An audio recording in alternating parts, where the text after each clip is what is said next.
Corona पूरे देश में कहर बरपा रहा है, लेकिन कोरोना को लेकर अलग अलग राज्यों में क्या हालात हैं, क्या स्थिति है, इस पर लगातार हम बात करके जो जिम्मेदार लोग हैं उनसे समझने की कोशिश कर रहे हैं। इस वक्त एक खास मेहमान हमारे साथ जुड़ गए हैं।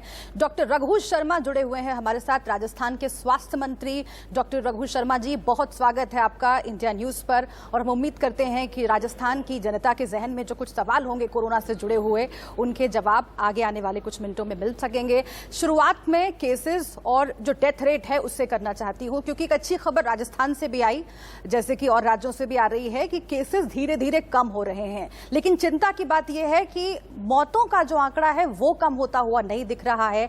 ये किस बात का संकेत है और इस पर आगे क्या रणनीति है सरकार की?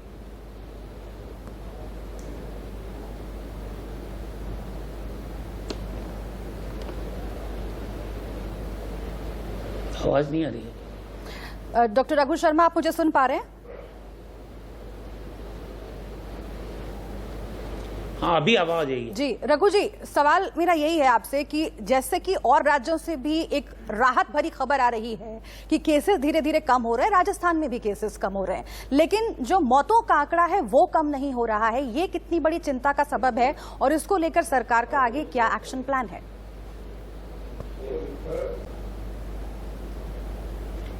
देखिए, अप्रैल से लेके अभी तक हमारे यहाँ मृत्यु ज़्यादा हुई, लेकिन परसेंटेज वाइज अगर देखेंगे तो राजस्थान में मृत्यु का प्रतिशत 0.80% है, जो पूरे कंट्री में सबसे कम है। हमने मृत्यु दर को नियंत्रित रखा है।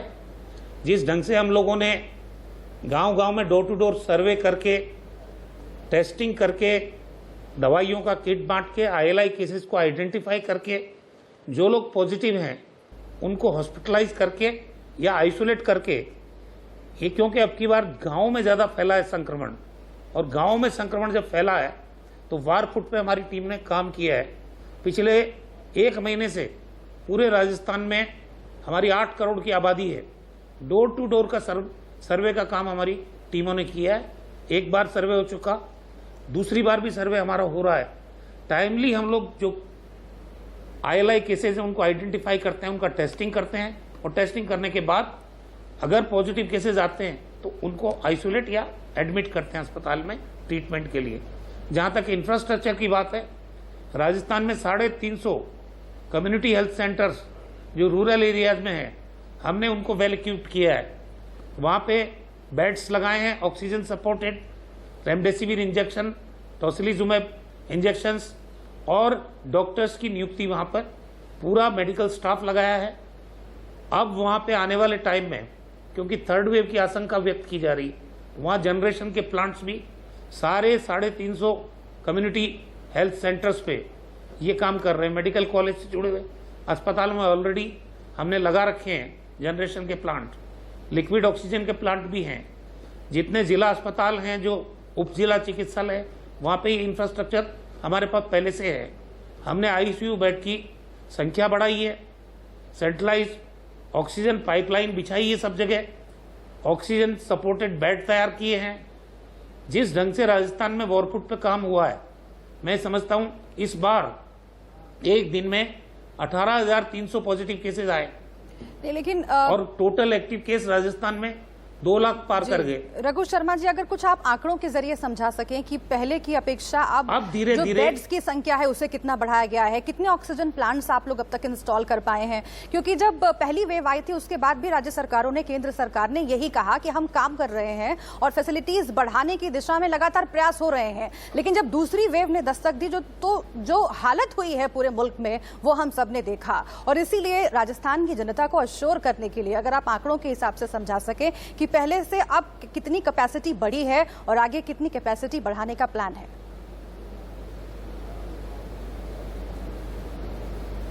देखिए, हमारे जो करीब ऑक्सीजन बेड थे 10,000 के करीब थे, आज हमने 18,000 बेड बढ़ा लिए, और आने वाले टाइम में मैं समझता हूं 5,000 ऑक्सीजन सपोर्टेड बेड राजस्थान में हमने बनाने की तैयारी है। हमारी जनरेशन प्लांट हमने पिछले 11 महीने में 37 लगाए हैं, लेकिन वो भी कम पड़ गए इस बार। अब 120 MT के करीब 59 शहरों में हमारा UDS डिपार्टमेंट वो जनरेशन के प्लांट लगा रहा है। हमने हमारा जो NHM है उसके माध्यम से ऑक्सीजन जनरेशन के प्लांट लगा रहे हैं।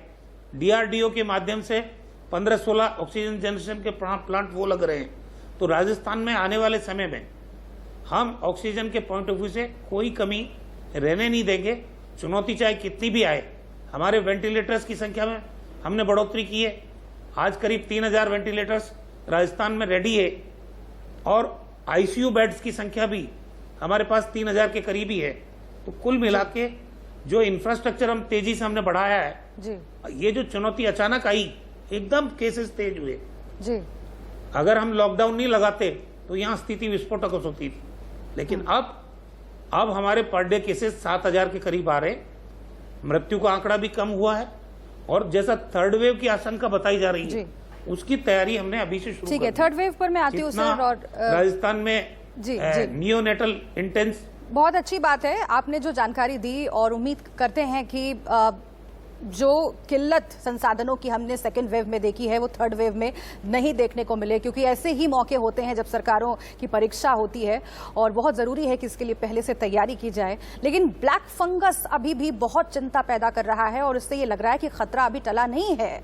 सेकेंड वेव अपने साथ साथ ब्लैक फंगस का खतरा लेकर आया है। राजस्थान में 700 से ज्यादा मामले आए हैं और आप लोगों ने महामारी इसे घोषित किया है, लेकिन इसका प्रॉपर इलाज मिल सके अस्पतालों में, जो दवाइयों की कालाबाजारी हो रही है उस पर कंट्रोल किया जा सके,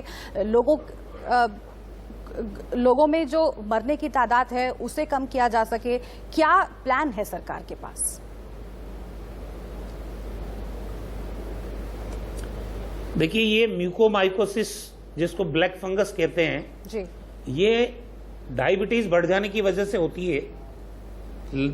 दर्द होना, आंख या कान के पास लाल चकत्तों के निशान, नाक और साइनस के जरिए ये बुखार, सांस की कमी, कफ, सिरदर्द, खून की उल्टी, मानसिक तनाव, ये इस तरह के सिम्टम्स जब आते हैं तो ये ब्लैक फंगस के रोगियों के आते हैं। हमारे यहाँ भी केसेस काफ़ी हैं, लेकिन हमने SMS हॉस्पिटल में अलग से इसके ट्रीटमेंट की एक यूनिट खोल दी है और इसमें जो इंजेक्शंस चाहिए MP एम्पोथेरेसिन, उसकी प्रोक्योरमेंट की तरफ हम कोशिश कर रहे हैं। हालांकि इस दवा को भी भारत सरकार ने नियंत्रित कर लिया है, लेकिन इसकी ब्लैक मार्केटिंग नहीं हो, इसके लिए हमारी SOG पूरी अलर्ट मोड पे है। यहाँ राजस्थान में जिस ढंग से ENT के डॉक्टर्स का और ऑप्थोमोलॉजी के डॉक्टर्स का पूरी एक टीम बनाई गई है, क्योंकि मृत्यु दर इसमें 50% है, जो बहुत ही खतरनाक संकेत है, लेकिन हम इनको ट्रीट करने की तरफ आगे बढ़ रहे हैं। राजस्थान में अभी स्थिति नियंत्रण में है। जितने भी केसेस हैं उनमें अधिकांश तो यहाँ SMS जयपुर में मेडिकल कॉलेज में रेफर हो चुके हैं। हमारा प्रयास है कि आने वाले 2-3 दिन में हम दूसरे जो मेडिकल कॉलेज हैं, हमारे जोधपुर का है, अजमेर का है, बीकानेर का है, उदयपुर का है, कोटा है, वहाँ भी इसी टीम के साथ हम इसका इलाज शुरू करें। ये बहुत ही गंभीर बीमारी है, ये बात सही है जी। गांव में भी क्या ब्लैक फंगस के मामले आ रहे हैं रघु जी? और इसके साथ ही अब तो व्हाइट फंगस भी चिंता पैदा कर रहा है। कई राज्यों में व्हाइट फंगस के मामले भी, उसके भी मरीज आए हैं।